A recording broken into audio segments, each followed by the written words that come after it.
Bismillahirrahmanirrahim. Assalamualaikum warahmatullahi wabarakatuh. Kita lanjutkan lagi ya ke video yang berikutnya, yaitu mengenai physical and chemical properties of alkane, atau sifat fisik maupun sifat kimia dari suatu alkana. Oke, kita awali dulu dari bentuknya dulu ya, jadi wujudnya atau fasanya. Jadi untuk alkana yang mulai dari metana, di sini C1 sampai butana yang C4 itu dia wujudnya di alam itu dia berwujud gas, begitu ya. Makanya dan ini menjadi komponen yang sering banget kita pakai, terutama ibu-ibu atau mbak-mbak yang ada di kos atau di ma'had, begitu ya. Jadi liquid petroleum gas, begitu. Coba nanti teman-teman tulis di komentar, di kolom komentar, kandungannya apa sih gitu ya dari liquid petroleum gas, begitu, yang tentunya senyawa yang alkana apa yang terdapat di dalam liquid petroleum gas atau LPG. Nah, silahkan nanti disebutkan nama, terus kemudian sebutkan jawabannya, begitu ya. Terus kemudian untuk C5 berarti pentana sampai C17 ini dia wujudnya cairan, sementara mulai C18 sampai seterusnya itu dia mulai wujudnya padatan. Untuk sifat fisik berikutnya, kalau kita bicara tentang sifat fisik atau physical properties, itu pasti kita akan bicara tentang melting point atau titik leleh, kemudian titik didih, termasuk juga density, begitu ya, density atau massa jenis, begitu ya. Nah, kalau teman-teman sendiri pernah dengar kasus ini enggak? Orang ngoplos bensin, begitu ya. Bensin kan merupakan salah satu produk dari turunan senyawa alkana, begitu ya. Itu bisa nggak dioplos pakai air? Kalau bisa kenapa? Kalau nggak bisa kenapa? Coba tulis di kolom bawah. Itu ya. Coba nanti saya mau lihat nih siapa yang sudah bisa menuliskan alasannya, siapa yang enggak gitu ya. Karena kadang kalau teman-teman menuliskan alasan di kolom bawah begitu, kadang saya suka lihat, dan itu menjadi salah satu bagian aktivitas di dalam perkuliahan kita gitu. Jadi jangan sungkan kalau mau menuliskan kan, dan jangan khawatir juga karena memang video saya yang ini kan hampir sebagian besar untuk yang semester ini saya bikin unlisted, begitu ya. Jadi yang bisa nonton ya yang cuman saya kasih link begitu. Jadi ya karena saya lebih spesifikkan khusus untuk kita aja begitu. Jadi tidak usah takut atau ragu untuk menulis gitu. Maksudnya saya supaya bisa melihat oh ini yang engage siapa, yang enggak yang siapa gitu.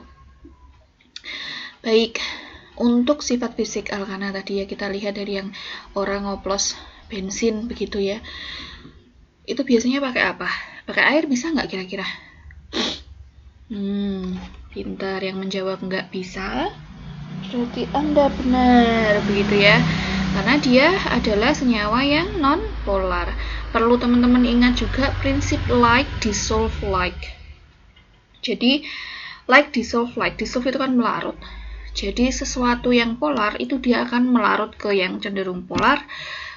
Kemudian yang non-polar akan melarut ke yang non-polar. Apa itu polar dan non-polar? Saya tidak akan mengulas kembali di sini. Teman-teman bisa, nanti saya sertakan linknya lagi deh di bawah gitu ya.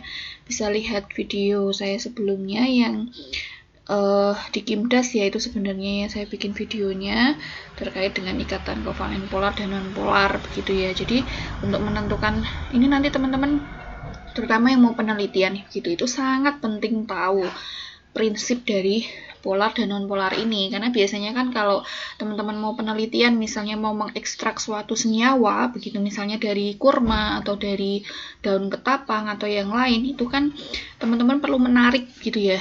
Lah yang mau menarik itu yang digunakan untuk narik senyawanya itu apa? Maka kita perlu tahu dulu senyawanya itu polar atau non-polar begitu ya, momen dipolnya berapa itu kita perlu tahu dulu gitu, sehingga nanti kita carikan pelarut yang bisa menarik senyawa tersebut gitu ya. Nah, pelarut yang digunakan untuk menarik senyawa tersebut tentunya yang kepolarannya momen dipolnya atau dB-nya itu mirip dengan senyawa yang mau kita tarik gitu ya. Contoh misalnya kita mau menarik senyawa flavonoid tertentu begitu, kita perlu tahu dulu strukturnya. Terus kemudian kita perlu tahu dulu, cari literatur dulu moment dipolnya berapa dBA begitu, berapa begitu ya. Terus kemudian kita carikan nih pelarut untuk memaserasi atau mengekstraksi gitu ya, berapa begitu dan apa gitu. Contoh misalnya kita mau narik senyawa alkana, ya kita nggak bisa dong mencampurkannya dengan air gitu.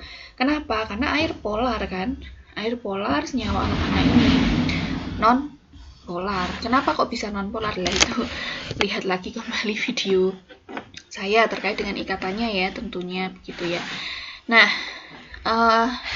di sini kita lihat ya bukti bahwa dia non polar juga, bahwa ketika ini di penghilangan minyak, kemudian minyaknya tumpah, crude oil, minyak mentah tadi yang merupakan bagian dari sebagai bahan mentah untuk menurunkan senyawa-senyawa tertentu, begitu senyawa alkana tentunya ya, itu dia ngambang kan, dia nggak bisa menyatu begitu ya. Maka dari itu tidak bisa menyatu dengan air laut. Sementara air laut di sini dia, air itu kan cenderung adalah ya polar begitu ya. Kenapa bisa polar? Nanti saya sertakan linknya, atau saya nanti taruh di e-learning ya, link untuk ikatan kovalen polar dan non polarnya lagi. Gitu nak. Jadi kalau orang ngoplos bensin ya nggak mungkin dia mau dicampur, dikocok sekencang mungkin, paling yang ya ini ya akan sulit terlarut semuanya begitu, nggak mungkin bisa nyampur. Atau teman-teman juga bisa sih praktek di rumah sebenarnya, misalnya pakai lilin gitu ya. Lilin itu kan dia senyawa polar apa non polar?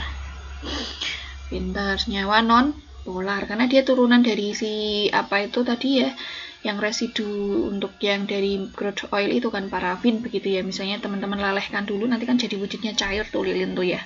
Lelehkan dulu, terus kemudian coba campur di air. Kira-kira bisa nggak larut? Nah, itu mirip dengan alkana. Atau bisa teman-teman coba praktek sendiri di rumah, misalnya bensin dari teman-teman, misalnya teman-teman campur dengan sedikit air gitu, nanti pasti dia akan misah jadi bentuk dua fasa begitu. Walaupun teman-teman aduk, nanti tetap akan kembali lagi menjadi dua fasa. Silahkan dipraktekkan sendiri kalau nggak percaya gitu ya. Percaya dong Bu pasti, tapi akan lebih baik kalau teman-teman itu praktek sendiri di rumah gitu loh, jadi bisa tahu dan mengalami sendiri. Nah, sifat fisik yang kedua,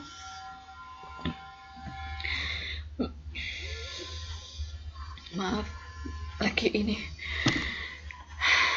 sifat fisik yang kedua ada titik leleh atau melting point. Di sini kita lihat bahwa melting point-nya itu dia faktanya adalah cenderung dia minus gitu ya. Jadi dia titik lelehnya memang cenderung rendah, tetapi kita lihat trennya berdasarkan deret homolognya ya, dia trennya itu adalah naik gitu ya. Dengan naiknya gugus metilena atau CH2-nya, maka dia akan disertai juga dengan naiknya titik leleh maupun naiknya titik didih. Jadi baik titik leleh dan titik didih dia akan meningkat dengan meningkatnya ukuran. Maksudnya ukuran itu semakin banyak C-nya, semakin banyak gugus metilenanya, dia akan semakin naik juga gitu titik leleh dan juga titik didihnya. Kenapa bisa begitu? Kita perlu tahu dulu, maka kita perlu tahu dulu apa sih titik didih itu ya. Ini saya ambilkan dari, lupa saya, dari Fessenden atau dari Solomon ini, atau Francis ya, di antara 3 buku itu. Jadi titik didih itu terkait dengan banyaknya energi yang diperlukan oleh sebuah molekul untuk lolos dari fasa cair menjadi fasa gas. Ingat bahwa kita itu kalau sudah bicara tentang perubahan fasa, maka kita tidak akan berbicara tentang pemutusan ikatan di dalam molekul. Tetapi yang diputus itu adalah gaya van der Waals-nya, gaya antar molekulnya. Jadi dalam satu tutup botol aja wis, dalam satu tutup botol aqua berisi air misalnya ya 18 ml atau 18 gram kan, karena rho-nya air itu kan 1, berarti kan 18 ml. Itu terkandung berapa molekul air coba? Kalau teman-teman belajar stoikiometri, berapa berapa jumlah partikel yang terdapat dalam 18 ml air? Coba teman-teman hitung. Nah, kan dia merupakan 1 mol kan, dia 1 mol. Otomatis kalau 1 mol berarti kan dia 6,02 kali 10 pangkat 23 molekul air. dalam 18 ml air. Teman-teman kalau nyendok 1 sendok makan itu, 1 sendok makan air itu sekitar 15-10 ml tergantung dari sendoknya ya. Nah, segitu itu isinya 10 pangkat 23 molekul air. Berarti kan ada H2O, H2O, H2O keruntelan. Keruntelan itu apa ya? Saling berdempetan, saling berdesak-desakan di sana dengan jumlah yang begitu banyak gitu loh. Lah, kalau titik didih itu tidak melepaskan ikatan antara HOH. Kalau HOH itu kan ikatan di dalam atom, di dalam molekul. Tapi yang dilepaskan adalah kan si H2O1 dengan si H2O yang lain, dia menjalani interaksi kan. Atau ada gaya dipol di dalamnya, begitulah. Ada gaya dipol, ada gaya non-dipol begitu ya. Ada gaya dipol, ada gaya non-dipol atau ada efek induksi begitu ya di dalamnya. Ininya ada gaya van der Waals di sana. Nah, kalau titik didih itu dia yang diputus adalah bagian di antar tetangganya, itulah intinya antara molekul H2O1 dengan molekul H2O yang lainnya yang diputus itu adalah gaya van der Waals-nya itu. Jadi butuh energi untuk memutus gaya van der Waals itu. Nah, kenaikan titik didih ini itu disebabkan membesarnya gaya van der Waals antara molekul yang semakin panjang. Dan ternyata dari fakta yang ada itu kan adanya cabang ternyata menyebabkan penurunan dari titik didih maupun titik leleh. Itu dari hasil fakta dulu.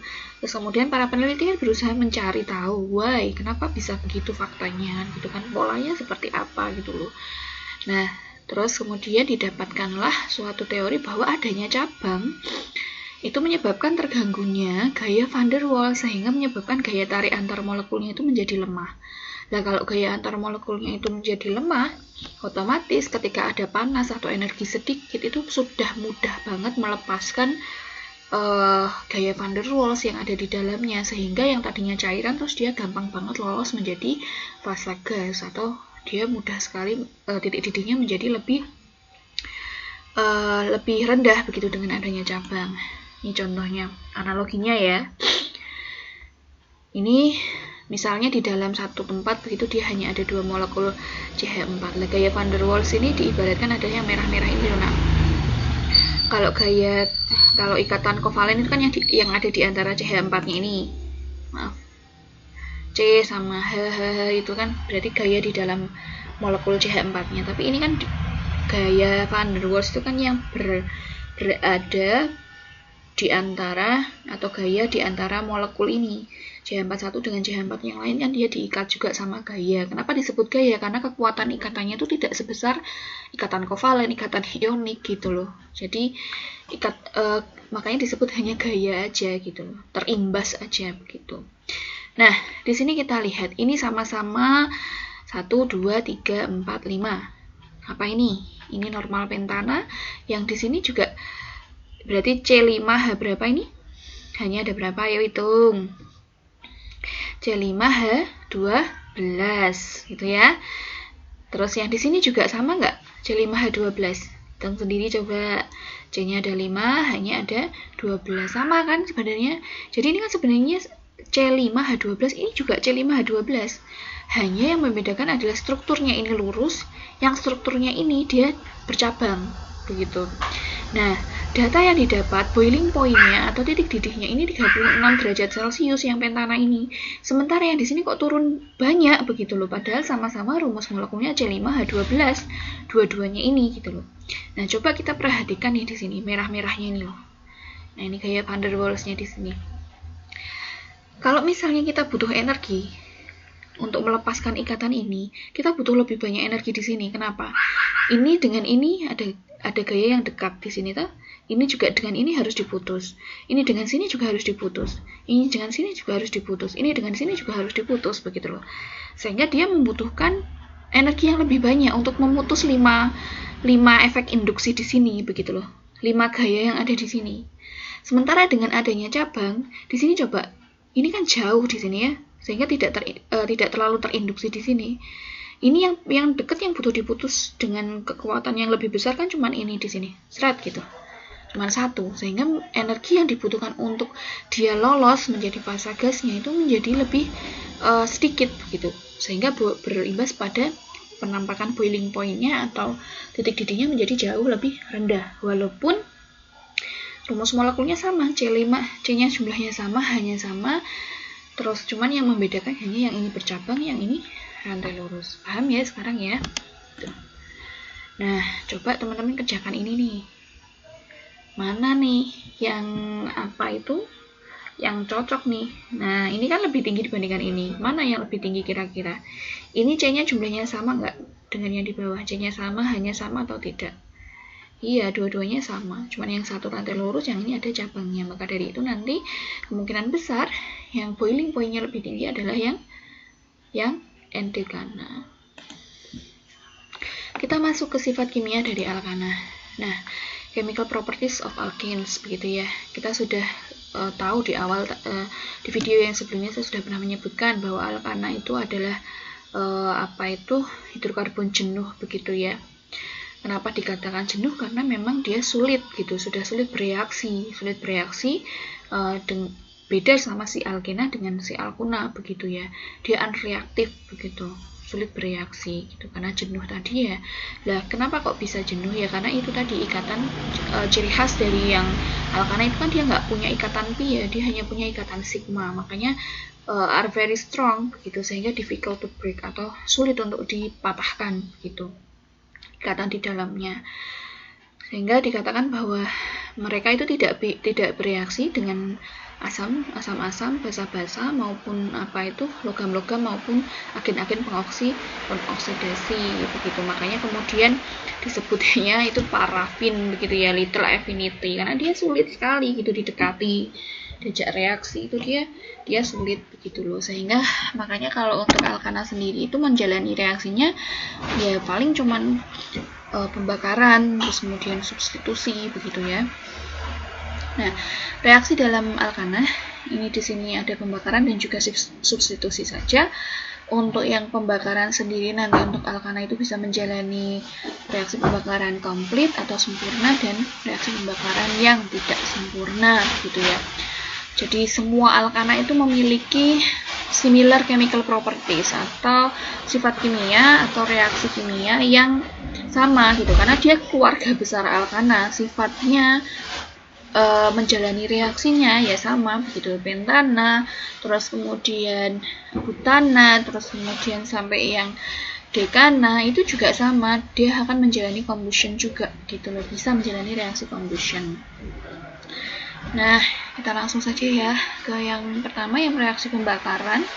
Ada juga yang menyebut reaksi oksidasi juga, karena pembakaran membutuhkan oksigen gitu ya. Untuk pembakaran sendiri dia ada complete combustion atau reaksi pembakaran sempurna begitu ya. Reaksi pembakaran sempurna itu ciri-cirinya kalau yang namanya alkana itu kan CXHY. Berapapun N-nya, berapapun H-nya, pasti dia kalau menjalani reaksi complete combustion atau dia menjalani reaksi pembakaran yang sempurna, hasilnya pasti CO2 dan H2O. Kalau senyawanya ya, tentunya dengan melepaskan panas. Kalau nggak ada panas yang nggak bisa ini tuh, nggak bisa jalanin motor kalian, mobil kalian begitu. Jadi kuncinya itu, mau dia metana, pentana, dan anak-anak yang lain gitu ya, dia kalau dikatakan menjalani reaksi sempurna, berarti nanti caranya adalah C berapa, H berapa, plus O2, menghasilkan pasti CO2 dan H2O. Tinggal kalian nanti setarakan reaksinya. Nah ini gambaran saja sih ya. Jadi ada gas metana, kemudian yang ini saya ambilkan contoh, misal kalau kalian di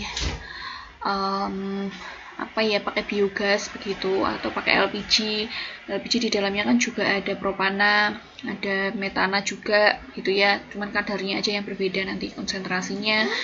Ini kemudian kalian dekatkan, kemudian di sekitar kita kan ada oksigen tuh ya, kemudian ada heat, ada api, maka akan terjadi reaksi pembakaran. Nah, ciri-ciri pembakaran sempurna itu dia tidak akan ada jelaga itu hitam-hitam gitu. Kalau dia ada hitam-hitamnya, maka dia berarti pembakarannya tidak sempurna. Nanti secara bahasa simboliknya atau reaksinya nanti akan saya tuliskan di bawah gitu ya. Nah, untuk complete combustion itu ciri-cirinya biasanya nyala apinya itu dia cenderung biru juga gitu ya, dan dia menghasilkan CO2 dan H2O tadi seperti yang sudah saya sampaikan. Ini adalah contohnya. Jadi misalnya diketahui suatu gas metana terbakar dengan sempurna di udara. Silahkan tuliskan persamaan reaksinya begitu ya. Maka ya, kalian nggak harus aja metana itu kan gas. Tadi kan kalian juga sudah tahu C1 sampai C4 wujudnya gas. Maka di sininya pasanya gas terbakar berarti kan plus O2. Gas menghasilkan CO2 dan H2O. Untuk penyetaraan reaksi tidak saya bahas di sini ya, karena sudah dibahas di Kimdas. Begitu kalau kalian memang butuh lagi belajar tentang penyetaraan reaksi ya, nanti bisa lihat video-video saya sebelumnya, atau tanya ke kelas satunya yang dulu pernah saya ajar, itu minta linknya aja nggak apa-apa, minta linknya dong untuk penyetaraan reaksi itu nggak apa-apa ya. Kemudian incomplete combustion atau pembakaran yang tidak sempurna itu biasanya terjadi untuk yang alkana dengan C-nya, yaitu yang rantainya banyak. Ini mohon maaf ada suara hujan, memang hujan terus banget di sini. Masih terdengar ya? Nah, biasanya nyalanya itu orange atau kuningan lah begitu, dan dia memberikan sooty flame. Jadi dia ada kayak slotnya, nanti slot itu jelaga gitu. Jadi ada bekas, berarti jelaga itu kan hitam ya. Hitam itu wujud dari adanya karbon gitu ya. Jadi di sini pembakaran yang tidak sempurna itu hasilnya adalah karbon monoksida di sini. Kalau sampai ada jelaganya, maka dia akan menjalani atau direpresentasikan dengan persamaan yang kedua ini. Ada karbon wujudnya solid. Karena apa? Jelaga itu yang hitam-hitam kan solid kan dia kan gitu. Nah, ini yang dikhawatirkan. Jadi kalau misalnya kenapa kalau di mobil-mobil lulus uji emisi, itu sebenarnya adalah emisi dari hasil pembakaran dari BBM kalian begitu loh. Jadi ketika proses pembakaran di dalam kendaraan mobil atau motor kalian itu tidak lolos emisi, biasanya dikarenakan ini masih munculnya gas CO. Itu nggak boleh sama sekali gitu. Kenapa kok nggak boleh sama sekali munculnya gas CO? Karena si gas karbon monoksida ini karakternya, dia itu kalau sudah masuk ke tubuh kita, dia atraktif atau menarik banget gitu loh buat si hemoglobin, sehingga hemoglobinnya nggak mau ngangkut si oksigen lagi, yang diangkut adalah CO. Maka dari itu kalian bisa tahu sendirilah, ketika kita nggak dapat asupan oksigen, kita paling bisa bertahan hidup berapa menit sih, berapa jam gitu ya. Makanya kalau COVID pun kan juga demikian ya. Kalau kesulitan saturasi oksigennya sudah sulit, sudah kecil begitu ya. Ya dampak berikutnya akan sangat cepat begitu loh untuk menyebabkan kematian. Maka dari itu tidak boleh sama sekali adanya gas CO ini keluar dari kendaraan bermotor begitu. Yang diperbolehkan pembakaran secara sempurna. Maka dari itu kan terus banyak orang-orang kemudian ilmuwan gitu ya yang menciptakan catalytic converter begitu. Jadi catalytic converternya itu adalah katalis yang dibuat untuk membuat proses pembakaran dari kendaraan bermotor dari bahan bakar dari BBM kalian di dalam mobil atau di dalam motor kalian itu terjadi secara sempurna. Kenapa? Kalau terjadi secara sempurna, produk reaksinya hanya CO2 dan H2O saja. Kalau CO2 karakteristiknya gasnya itu tidak akan saingan sama oksigen untuk ditarik sama hemoglobin. Jadi paling dia kalau kita terpapar terlalu banyak CO2 itu kan akan lemes gitu ya, tapi tidak mengakibatkan sampai dampak kematian. Tapi di lingkungan nih, karena terlalu banyaknya orang menghasilkan atau membuang gas CO2 di udara kita, di atmosfer kita, nggak cuman 1 ton tiap hari, tapi bisa berton-ton gitu ya kalau diakumulasi di seluruh dunia, sehingga dia menyebabkan lapisan tipis begitulah yang kemudian dia menjadi penyebab dari global warming gitu ya. Saat ini kita harus waspadai bersama. Makanya saya bilang bahwa kalau memang tidak terlalu urgent begitu menggunakan mobil, atau misalnya 1 orang nih di rumah ada 4 orang masing-masing pegang mobil, padahal untuk menghasilkan untuk mobil sendiri itu kan dia membutuhkan bahan bakar yang jauh lebih banyak. Bahan bakar yang jauh lebih banyak, pertama selain ongkosnya berat begitu ya, ongkosnya lebih banyak. Yang kedua itu yang terpenting adalah masalah limbah nih. Kalau kalian belum bisa bertanggung jawab terhadap limbahnya, ya ayo kita sama-sama bijaksana begitu. Limbahnya CO2 sama H2O-nya, misal lah kalian pakai motor 1 liter bisa pakai 3 hari, tapi kalau misalnya pakai mobil 1 liter mungkin sehari begitu. Nah 1 liter itu kalau dikonversi seandainya RO-nya, walaupun ini bukan RO Alkana, nggak mungkin 1 ya, seandainya ini saya bilang RO-nya itu 1, begitu saja itu kan sudah 1 kilo kan. Nah 1 kilo berarti CO2 sama H2O total yang dibuang ke udara itu 1 kilo, itu 1 orang. Lah dikalikan berapa orang, berapa miliar orang di dunia ini yang menggunakan mobil begitu loh. Jadi ya ini perlu kita galakkan bersama ya, bahwa kalau memang nggak perlu banget kita membuang limbah gas kita ke udara begitu, yo kita kan masih bisa menggunakan alternatif yang lain, motor misalnya. Kalau memang nggak hujan, nggak kondisi sakit, ya nggak apa-apa gitu, pakailah motor, karena motor penggunaan BBM-nya lebih rendah. Kalau penggunaan BBM lebih rendah berarti kan artinya pertama kita saving unrenewable resources ya, atau tadi minyak mentahnya kita bisa saving begitu. Terus yang kedua, kita meminimalisir limbah CO2-nya itu sama H2O-nya. Kenapa kok menjadi turut keprihatinan ya? Karena yang bisa ngambil CO2 itu siapa? Kita bisa ngambil CO2? Nggak bisa, kita malah menambahi CO2 dari hasil respirasi kan. Yang bisa ngambilin tuh cuma tumbuhan, sementara tumbuhan dibabat habis untuk perumahan, untuk keperluan manusia lagi begitu loh. Nah kalau seperti itu keseimbangan alam bisa jadi terganggu, dan dampaknya sekarang sudah bisa kita rasakan ya, bahwa banyak sekali kemudian glacier di kutub utara sana sudah mulai mencair begitu, dan pencairannya tuh cukup tajam, berdampak lagi ke perubahan iklim, berdampak lagi ke habitat, belum lagi kita bicara tentang habitat dari beruang kutub dan lain sebagainya yang terdampak akibat ulah manusia begitu loh. Kan kasihan kalau kita diciptakan katanya sebagai pemimpin di muka bumi, ya kita harus menjadi seorang pemimpin yang bijaksana untuk memikirkan makhluk yang lain gitu loh, ya tumbuhan, ya hewan, ya makhluk-makhluk lain yang kita hidup berdampingan bersama begitu. Kok jadi sampai ke sana-sana ya. Baik, ini ya, jadi untuk incomplete combustion itu bisa ada beberapa reaksi. Kalau dia yang dihasilkan pembakarannya hanya karbon only, berarti ini karbon, terus kemudian dengan H2O pasti ya dihasilkan ya.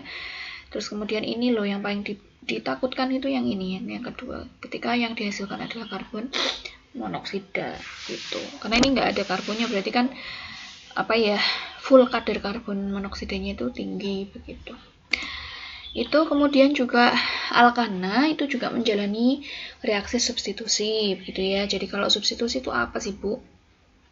Substitusi kan cuma diganti begitu loh, jadi nggak ada yang hilang. Contoh kayak misalnya, guru substitusi hari ini ada guru yang nggak masuk, disubstitusi sama guru yang lain, hilang nggak gurunya? Enggak, tetap ada gurunya, hanya saja berbeda begitu, berbeda orang digantikan gitulah ya.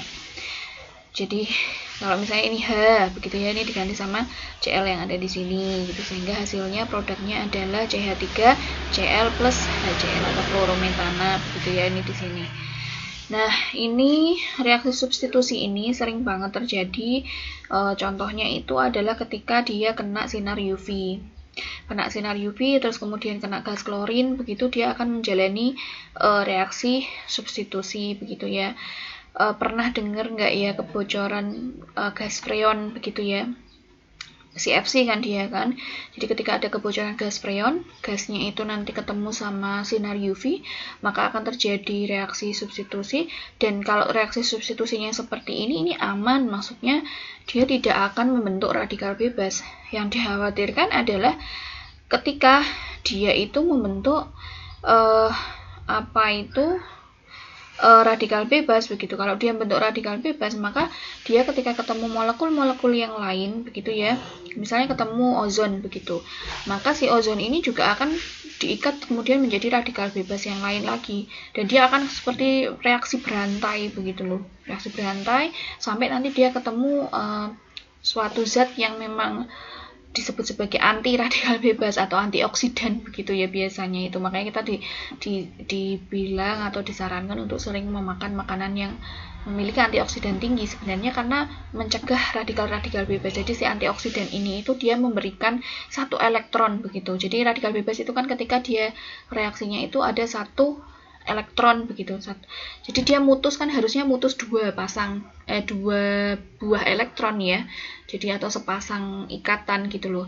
Nah, ini kadang kalau kita bicara tentang reaksi yang substitusi ini kadang mutusnya itu cuma satu elektron sehingga bentuk suatu radikal bebas. Itu nanti kalian akan pelajari lebih lanjut begitu ya. Baik, untuk alkana hanya ada 2 itu saja reaksinya, ada pembakaran atau biasanya ada juga yang menyebut reaksi oksidasi, kemudian ada reaksi substitusi gitu. Demikian untuk video kali ini, semoga bermanfaat. Assalamualaikum warahmatullahi wabarakatuh.